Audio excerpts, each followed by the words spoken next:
I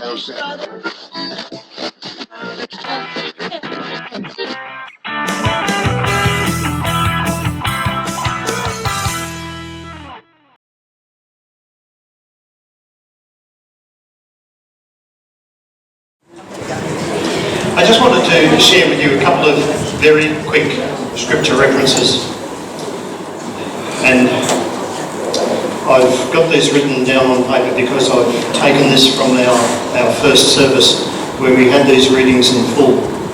At the first service we had a reading from Leviticus. Now Leviticus, one of the Old Testament books, is often quoted in Christian circles, and it's usually quoted in very judgmental ways. Because it was a formative time of the Hebrew faith, and God, through Moses, gave them a series of commands. Now the short couple of verses that I've got come out of Leviticus chapter 19. If you do want to use one of the Pew Bibles, it's page 116. From Leviticus 19, and the two verses I want to share with you are words that the Lord said to Moses. And I'd like you to think about this in the relationship people to people, and more particularly how we are to act towards others. These are the words that the Lord said to Moses in verse 11. Do not steal, do not lie, do not deceive one another. Do not swear falsely by my name, and so profane the name your God. I am the Lord. Do not defraud your neighbour or rob him. Do not hold back the wages of a hired man overnight. Do not curse the deaf or put a stumbling block in front of the blind. But fear your God. I am the Lord. Do not pervert justice. Do not show partiality to the poor or favouritism to the great, but judge your neighbour fairly. Then one of the readings also was from the first letter of Paul to the Corinthians, page 1129 if you wanted to check it. It's from 1 Corinthians chapter 3, verse 16. Don't you know that you yourselves are God's temple, and that God's Spirit lives in you? I'll repeat that, just the one verse. Don't you know that you yourselves are God's temple, and that God's Spirit lives in you? That's something for each of us to remember, that if we are God's temple, so is our neighbour. We are all God's temple. And so therefore, God's Spirit lives in us, and there is the potential for God's Spirit to live in all people. Sometimes we see God's Spirit, sometimes not. And that's in our own lives, just as much as in the lives of others. And I now wanted to share with you the Gospel reading for today. This comes from the Gospel of Matthew. It's from chapter 5, and it's verses 38 to 48. And you'll find it if you're following in the Pew Bible at page 959. I'll share it with you in the context of loving our neighbour, loving ourselves. Where Jesus is part of the Sermon on the Mount. We've been sharing sections of the Sermon on the Mount over the last couple of weeks. And this is the next section, where Jesus has these people gathered around, and he's explaining to them about becoming kingdom people. You have heard that it was said, eye for eye and tooth for tooth. But I tell you, do not resist an evil person. If someone strikes you on the right cheek, turn to him the other also. And if someone wants to sue you and take your tunic, let him have your cloak as well. If someone forces you to go 1 mile, go with him 2 miles. Give to the one who asks you, and do not turn away from the one who wants to borrow from you. You have heard it was said, love your neighbour and hate your enemy.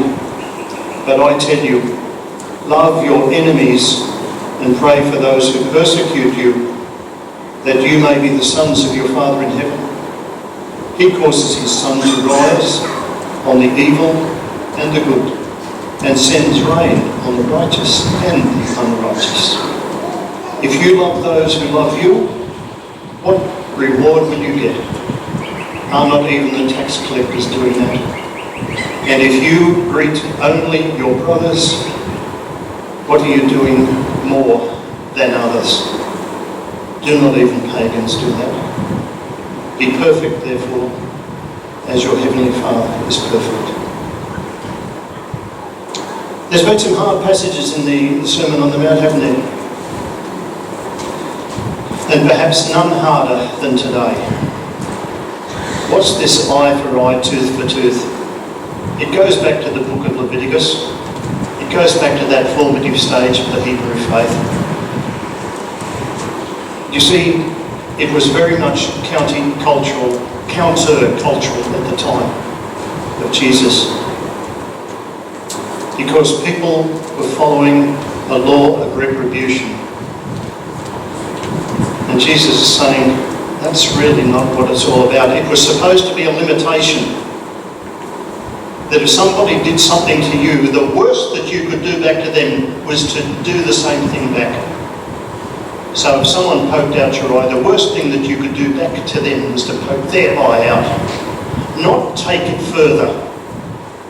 Not to bear the grudge and make the retributive act far greater. But Jesus is saying, no, that's not what it's all about. That's the limitation. But I've got a greater limit for you, and that is to limit, Jesus says, to limit your response and not go the bad way, but go the good. Now I'm just going to wander here for a moment because I need a little slide changer.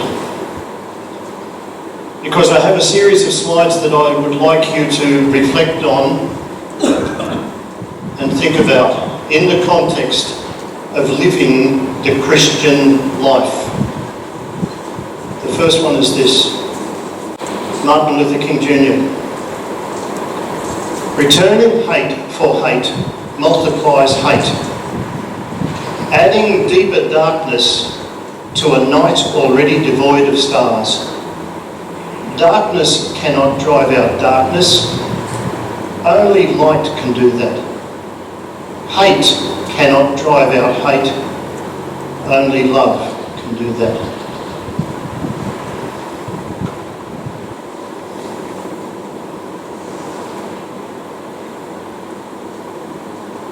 It rather overturns the do unto others as you would have them do unto you, doesn't it?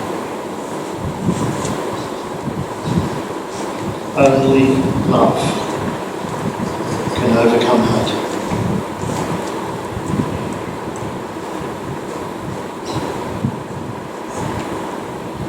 How do we feel about that? How do you think about it? Is that the Christian way? Of course. How easy is it? At times it's very hard.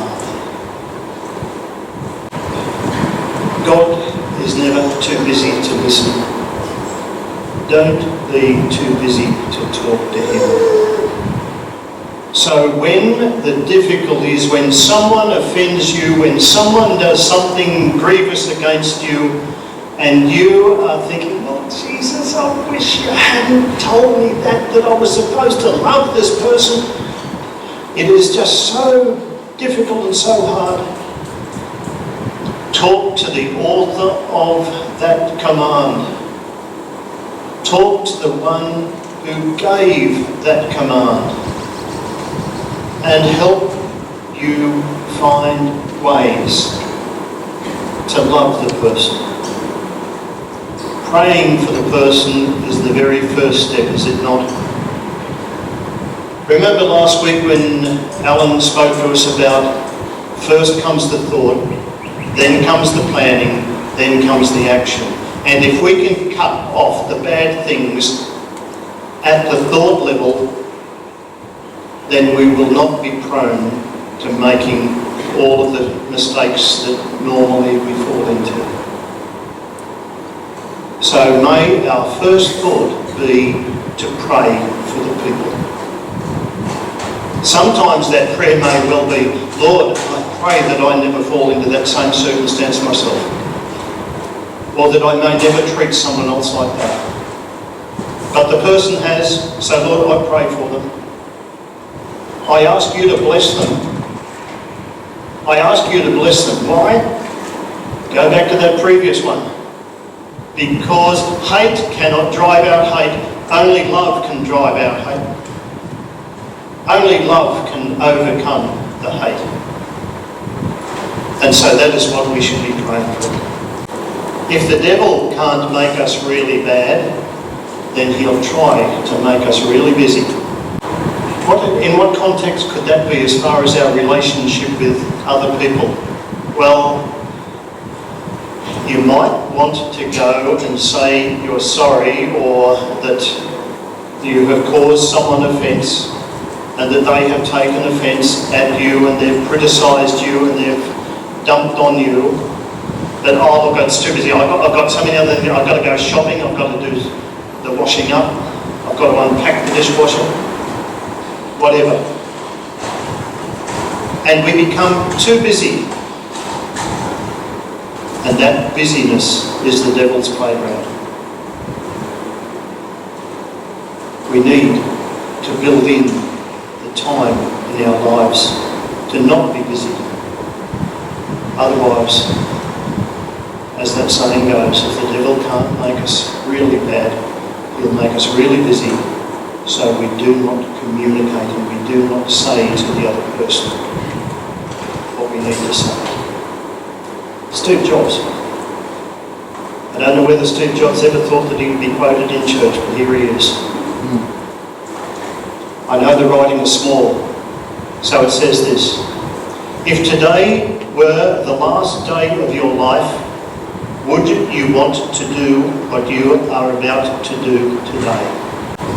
I would hope all of you would answer yes, because we're here at church, we are here worshipping God, we are here sharing fellowship with others. But what about when we're outside? Now, I don't want to be caught for suggesting something as awful as, what if you were in a motor vehicle accident on the way home and that was the last thing that you ever saw on this earth? Or what if you were crossing the road and that was your last experience? Are you happy with the last thing that you ever did? Well, if it was loving God and loving your neighbour, and loving your enemy, because neighbours at times have a tendency, many neighbours are enemies and many enemies are neighbours. Loving neighbour, loving others, loving God should be the utmost on our mind. Another one, Nelson Mandela. Let me read it for you, this one as well. No one is born hating another person because of the colour of his skin, or his background, or his religion. People must learn to hate. And if they can learn to hate, they can be taught to love. For love comes more naturally to the human heart than its opposite. When I asked those younger members of our congregation if they had lots of friends, their hands went up. When I asked them if they had enemies, no hands. If I was to ask you the same two questions, no need to show hands. Just think about it. We do, as Nelson Mandela says in that quote, we do learn to hate, don't we? Sometimes it's learned experience. And it's harder to unlearn things that we have, that have become so imprinted. Going back to Martin Luther King again. The ultimate measure of a man is not where he stands in moments of comfort and convenience, but where he stands in time of challenge and controversy. There are many controversies facing our nation, our community, our world. The challenge for us as Christians is to respond to them in loving ways. And if you think it's any easier for me to stand in front of you and offer those words, it's no easier for me than it is for each person sitting here. For we are all tempted to find easy ways, to find political ways that are ways of explaining circumstances away. There are people in this world who are dying for their faith. There are people who are putting their love of Christ, their love of God on the line. There are people who are struggling to get away from totalitarian and authoritarian regimes. There are people who are not easy to love, even within their own local community. But the challenge for us is not the eye for an eye and the tooth for a tooth. The challenge for us is to show love, to show respect, to treat them as if Christ is in them just as much as it is in you and I. Because that is the truth. Christ is in them. They may not recognise it at this point of time, but they will never come to know the Christ in them unless we show the Christ in us and we encourage the Christ in them. No matter how busy a person is, if they really care, they'll always find time for you. God must be one of the busiest beings of all time. But God's got time for you, and you, and you, and you. God's got time for every one of us. So we also should find time for others. Amen.